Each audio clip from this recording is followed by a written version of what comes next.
So yes guys, that was my outfit from Shein yung tops. Tapos nasa TikTok shop lang yung pencil na yan. Nasa 150 lang yata. And the shoes is from Parisian. Promoting niya. Anyway, bawal daw mag-sleeveless doon. So gusto ko yung tops na yan. Taka-jacket sabi ng fiancé ko kasi malamig. Hi everyone, I got approved today. So I'm so happy. Yes guys, approved na po ako. Together with my K2. So yeah. And on this video, I'm gonna be sharing to you my experience, of course, inside the embassy and the question and answer portion. What are the documents they asked? So yes, stay tuned. Yes, guys, and yeah, my appointment interview, my interview appointment was at 6:30 a.m. this morning.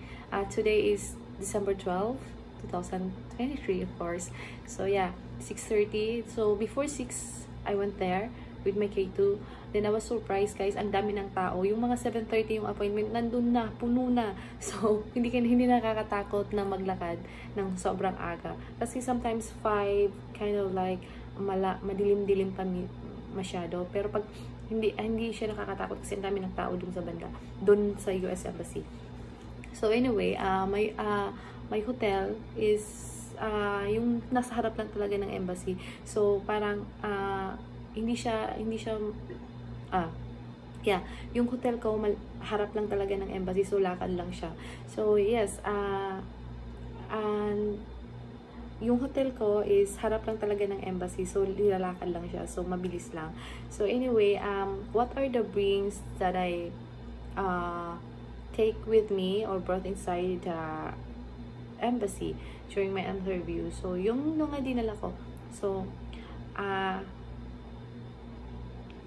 yung hotel na kung saan ako nagsistay, malapit lang, harap lang talaga ng embassy. Kitang-kita ko talaga yung embassy mismo. So hindi siya nakakatakot maglakad ng maaga kasi marami ng tao.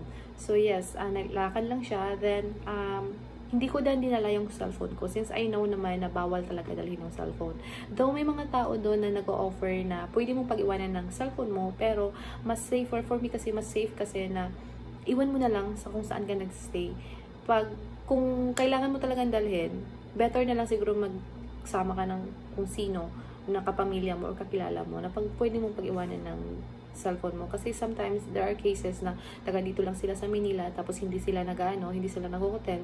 So kailangan talaga nilang cellphone to contact somebody na or magpasundo or whatever. So sa akin kasi nag-stay kami dito kasi taga Mindanao ako. So yun, iniwan ko lang. Wala akong ibang dinala kundi itong documents lang. Hindi ako nagdala ng bag. Yes. And oh yeah. Then, so, ano ba yung hiningi? Ano ba yung mga hiningi sa akin? So, doon sa unang pila, sa labas pa lang ng embassy, hihingin sa'yo yung DS-160 mo, appointment confirmation letter, and also your passport. Yun lang, tatlo. Tatlo lang yung hiningi sa akin. DS-160, passport, and the confirmation letter of your appointment. So, yun yung kinuha nila sa akin. Tapos, sinstaple nila yung DS-160 ko, kasi dalawa yung DS-160 ko. So, guys, huwag nyo i-staple yung document nyo, ha? Antayin nyo sila yung gumawa. Mag-paperclip lang kayo. Yun lang kasi dapat yung gawin. Huwag nyo talaga i-staple kahit anong documents. So, ni-staple nila. Tapos, may nilagay silang barcode sa likod ng passport namin ng anak ko. Yun yung barcode na yun. Doon yata lahat ng makikita agad lahat ng ano mo. Kasi, lahat ng taong naka-appointment, na may appointment that day, may list sila. Tapos, yun may mga barcode na doon. So, very organized kaya. Kasi sila, guys, sobrang organized nila. So, nakalagay na doon. Then, bago ka pumasok, pagkapasok mo ng building, sa ano talaga nila, sa loob ng building talaga, may screening, may mga security screening doon. Doon, i-scan yung mga bags mo doon sa scanner, papasok sa scanner at ikaw din. So, sa akin, pagka unang scanner, nagdala yung water bottle yung anak ko. Ngayon, pinainom sa amin. Kasi parang strict talaga sila sa liquid base na mga stuff or whatever. So, I highly advise you guys na don't bring anything. Uminom na kayo sa labas pa lang kasi ipapatapon din nila. Tapos, wag na lang kayo magdala ng alcohol since marami namang alcohol sa embassy. Doon na mismo sa mga windows, sa CR, nandun, marami silang alcohol. Marami silang sanitizer. So, hindi na kailangan. Sobrang linis naman. So, hindi ka hindi ka mandidiri or whatever, na you feel like uncomfortable.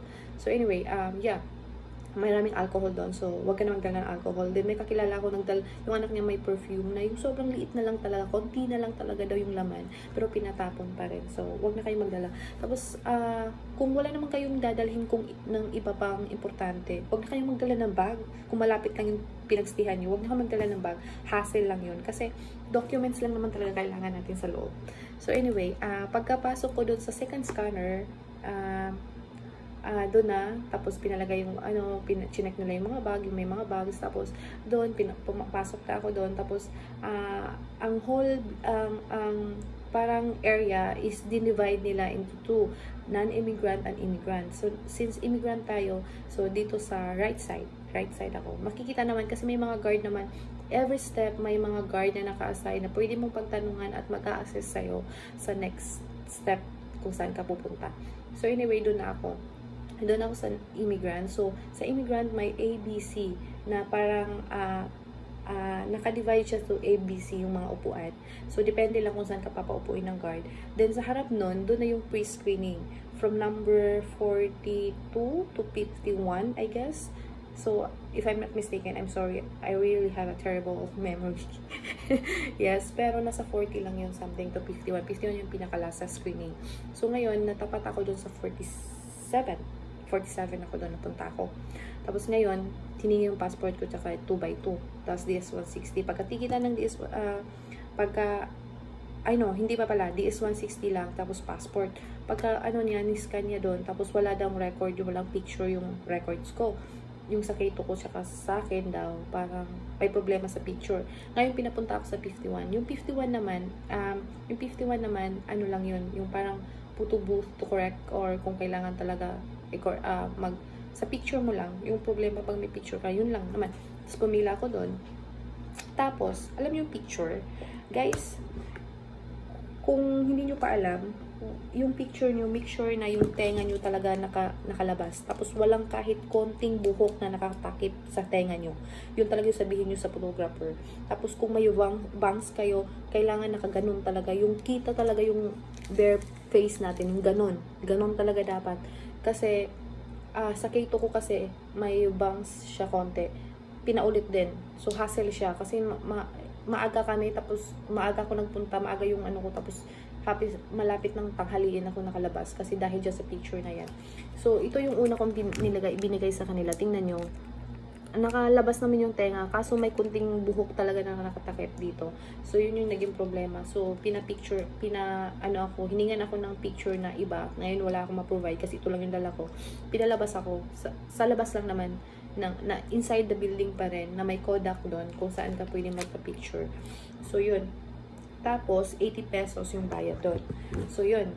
Then, after that, doon, pagkatapos ko sa picture, bumalik na naman ako sa pila para sa screening. So, natapat ako sa 46. Ngayon, yung 46, laki siya. Ayun, tinanong sa akin is, ang hiningi pala, all of the legal documents that I carry, that I have. Yun yung mga NBI natin, NBI, birth certificate, Senomar, baptismal ng anak ko, birth certificate niya, at mga records niya sa school na will support na bakit late registered yung anak mo. Ngayon, yung mga tinanong doon sa akin, address sa US, tapos bakit late registered daw, ano daw ang reason, bakit late registered ako, tsaka anak ko, tapos ano trabaho ng fiancé ko, ganun lang yung mga tinanong nila. Syempre, pangalan ko, birthday ko, yun lang naman tinanong sa akin. And after that, medyo kinabahan pa nga ako kasi sabi ko baka hingan ako ng mga, kasi may naririnig ako sa na nanghihingi ng divorce decree na original, kaya yung parang nag-worry na ako dun pa lang sa pre-screening kasi maririnig mo kasi yung pinag-uusapan sa kabilang window.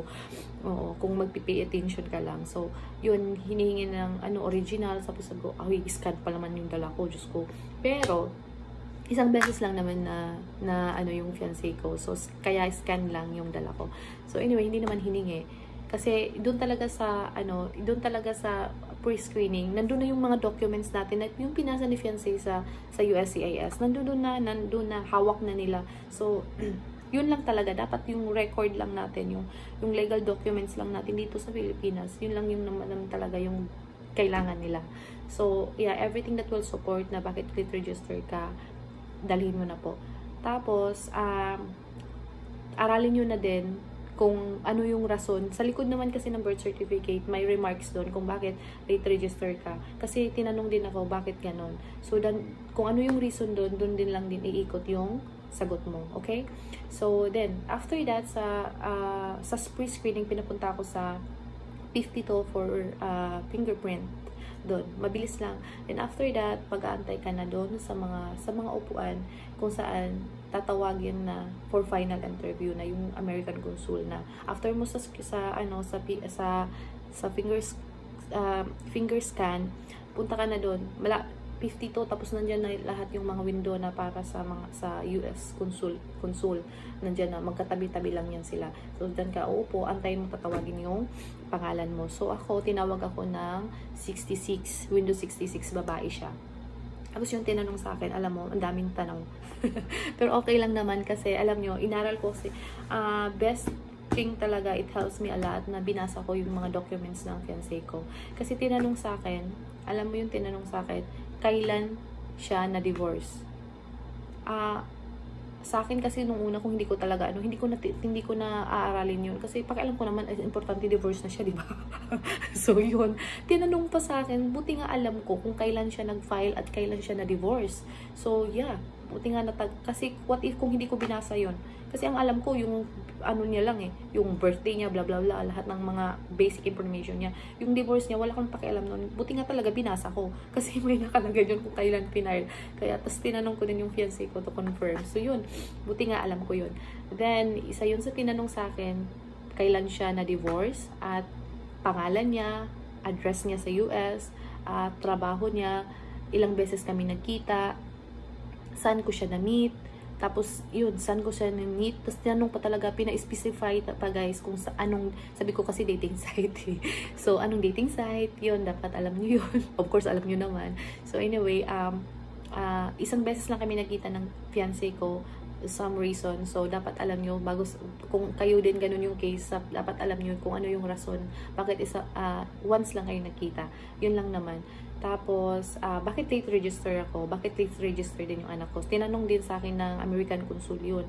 So, yun, nagdrama ako doon, char.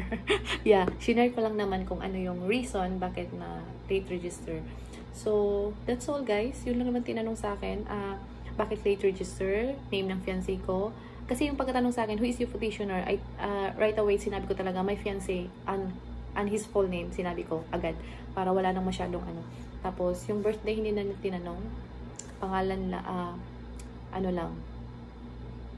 Kailan na divorce. Pangalan ng petitioner ko. Saan kami nag-meet. Paano ko siya na-meet. Bakit isang beses ko lang siya na-meet. Bakit late register ako. And after that, sinabi niya sa akin, congratulations, your visa is approved. Then, you will receive your visa after 1 to 2 weeks. Yun lang naman. Then, after that, binibigay sa akin yung pamphlet. So, yun lang naman guys. Ang advice ko lang sa inyo na basahin nyo talaga yung mga documents na meron kayo. Kasi just in case na may tatanong sila, masasagot nyo kung alam nyo talaga. Since, alam ko naman kilala nyo yung fiancé nyo, yung mga basic information niya. Alam ko, alala nyo yun. Kasi sa 1 year ba naman nating pag-contact sa kanila, diba? 1 year before, more than a year tayo before na-approve, diba? So, imposible man hindi mo alam yung pangalan ng fiancé mo, hindi mo alam yung birthday niya. So, yun. So, doon na lang tayo mag-aaralin nyo yung mga documents niya. Kasi, pwede kasing tanungin. Tapos, tinanong nga pa pala sa pre-screening kung ilan anak ng fiancé ko. So, kung ilan anak, tapos kung maraming anak, ay kabisaduhin nyo ng pangalan. Yung pangalan, tsaka dito doon sa youngest, kabisaduhin nyo na yun guys. Kasi parang talaga random question talaga yung inaano nila. So, yes, and buti nga alam ko din yung yung mga pangalan ng ex niya. Yun, dapat alam nyo din yun. Yung pangalan ng ex niya, full name ng ex niya, yun talaga. Dapat alam nyo yan. So, tapos sa documents naman na hiningi sa akin, sa final interview, yun lang divorce decree niya. Yun lang, kasi sabi niya, oh, do you have a copy of his divorce decree? Like, oh, yun, binigay ko lang. Scan lang yung dala ko. So, isang beses lang naman siya na divorce. So, scan lang, okay lang. So, yun lang. Tapos pinigay na sa akin yung pamphlet and congrats. Yun lang. So guys, good luck and God bless. Mabilis lang at madali lang. Kung kilala niyo yung fans niyo, huwag na kayong mag-worry. At sa mga documents, dalhin nyo na lang kung ano yung posibleng dalhin para posibleng hingin, yung pala, para wala na tayong drama. And anyway, kung abroad ka, ex-abroad ka talaga, provide your police clearance. Kasi may nakasabay ako na ano talaga siya, natuto 1G siya dahil sa police clearance. Kasi sinabi daw ng agent na hindi na daw kailangan yon, pero hiningan pa rin siya. So make sure na kung ano yung mga sinabi sa GC o nalalaman nyo na kailangan dalhin nyo na lang. And yes, police clearance dalhin nyo kung ex-abroad ka. And that's it. Thank you for watching and God bless you all.